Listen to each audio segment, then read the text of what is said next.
Je suis Judith Acarapelli, journaliste.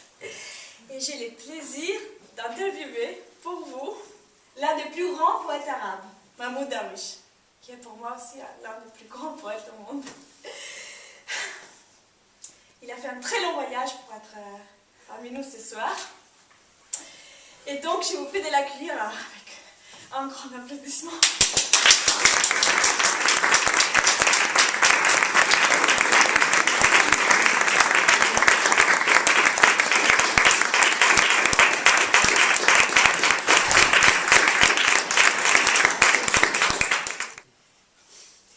Tout à l'heure, vous avez parlé de l'aliénation dans le monde contemporain. Et vous pouvez nous en dire un peu plus sur les rôles de la poésie? Dans notre vie contemporaine, le sens se meurt et disparaît. C'est pourquoi la poésie cherche à opposer son propre non-sens au non-sens extérieur. J'ai aujourd'hui plus tendance qu'auparavant à proclamer notre droit à l'absurde et au ludique. C'est peut-être la réponse esthétique la plus adéquate au désordre ambiant. Vous avez sans doute raison. Peut-être qu'on vous a déjà posé cette question plusieurs fois, mais bon, pour nous qui habitons si loin et que nous savons que de votre histoire, ce qu'on lit dans les journaux, j'aimerais vous demander qu'est-ce que c'est d'être palestinien? Être palestinien n'est ni un métier ni un slogan. Être palestinien est d'abord un être humain qui aime la vie, tremble à la vue des fleurs d'amandier, à la chair de poule au contact de la première pluie de l'automne. Cela revient à dire que la longue occupation n'a pas réussi à effacer notre nature humaine, ni à assécher notre langue et nos sentiments face aux barrières qu'elle dresse devant nous. La poésie doit surprendre, étonner, parler d'un chat ou du désert avec les yeux d'un enfant qui en découvre la signification pour la première fois. Oui, c'est... La poésie doit surprendre, étonner, Oui, merci.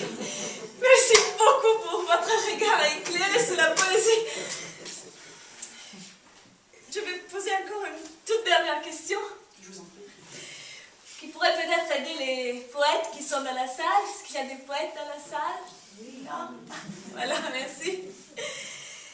Est-ce que vous pouvez nous dire quelles sont les tâches du poète?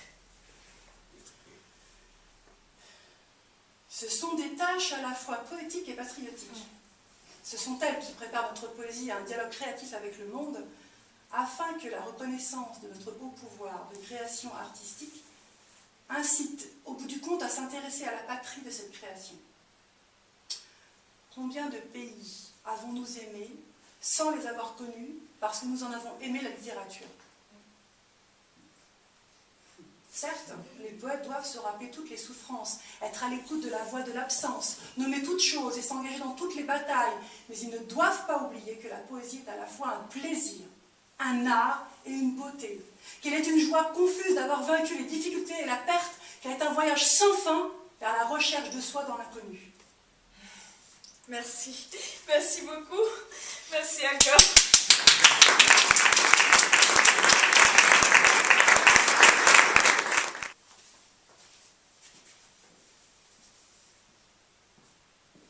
J'aimais l'hiver. Dans le passé, je m'inclinais avec respect devant l'hiver, et j'écoutais mon corps. Telle une lettre d'amour qui coule libertine dans la débauche du ciel. Hiver, appelle! Écho affamé des treintes de femmes, vent visible de loin sur une jument qui porte les nuées. Blanche, blanche. J'aimais l'hiver et je partais à mon rendez-vous, joyeux, enjoué dans l'air mouillé. Ma belle séchait mes cheveux courts avec sa longue chevelure, élevée dans les blés et les châtaignes. Elle ne se contentait pas de chanter « L'hiver et moi, t'aimons, reste donc avec nous ».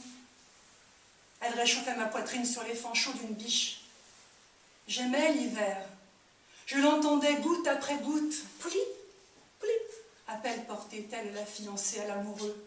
Pleut sur mon corps. L'hiver. Il n'y avait pas de larmes signalant la fin de la vie. Il était le commencement, l'espérance.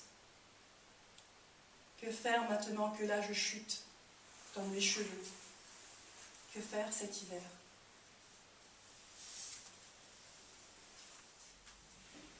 Maison. Il avait attaché son cheval à un tronc d'arbre dans la cour de la maison. Il s'attendait à ce que l'on sorte l'accueillir. Mais personne ne sortait. Il était un peu contrarié. Il se dit, peut-être que l'homme n'est pas à la maison et que la femme se lave dans la salle des bains.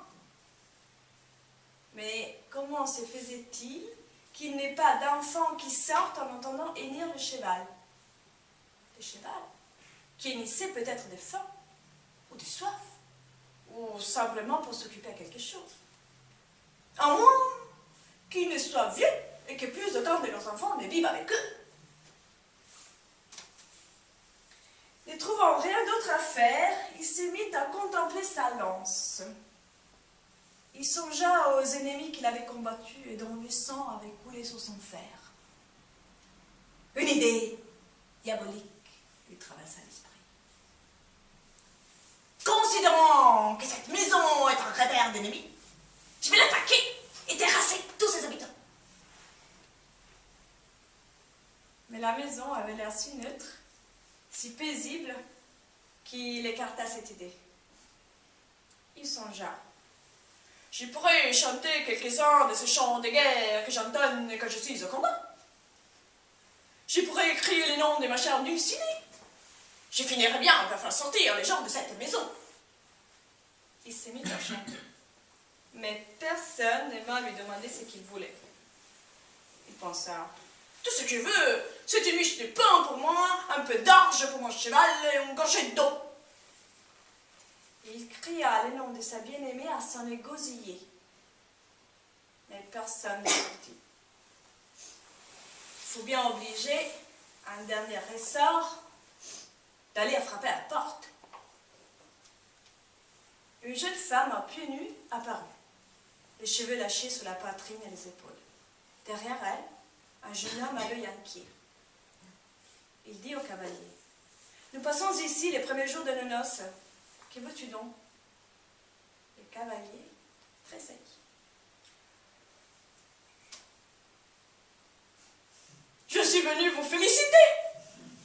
dit-il. Il caressa la tête de la jeune femme et du jeune homme, puis il enfourcha son cheval en levant la main en signe de salut et d'admiration.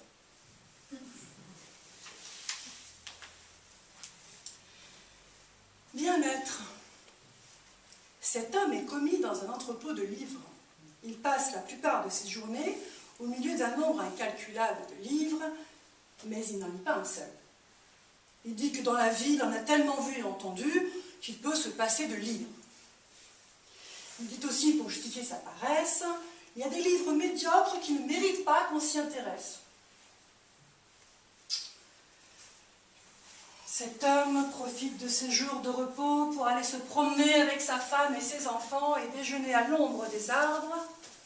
Là, il s'allonge sur le dos et se tapote le ventre de satiété. Puis il met sa main sur l'épaule de sa femme, assise contre lui, la passe dans son dos et le lui caresse tendrement jusqu'à ce que sa main se pose près de son postérieur. Il ne met pas longtemps à s'endormir.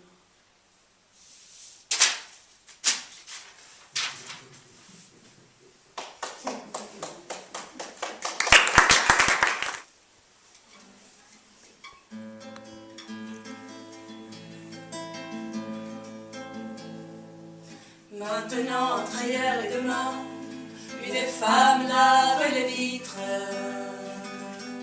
de la maison. Elle n'oublie ni se souvient, maintenant le ciel est propre.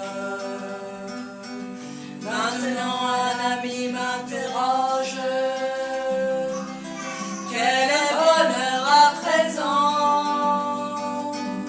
Elle s'en va pressée, sans attendre la réponse. Sans attendre la réponse. Maintenant, entre hier et demain, le temps s'arrête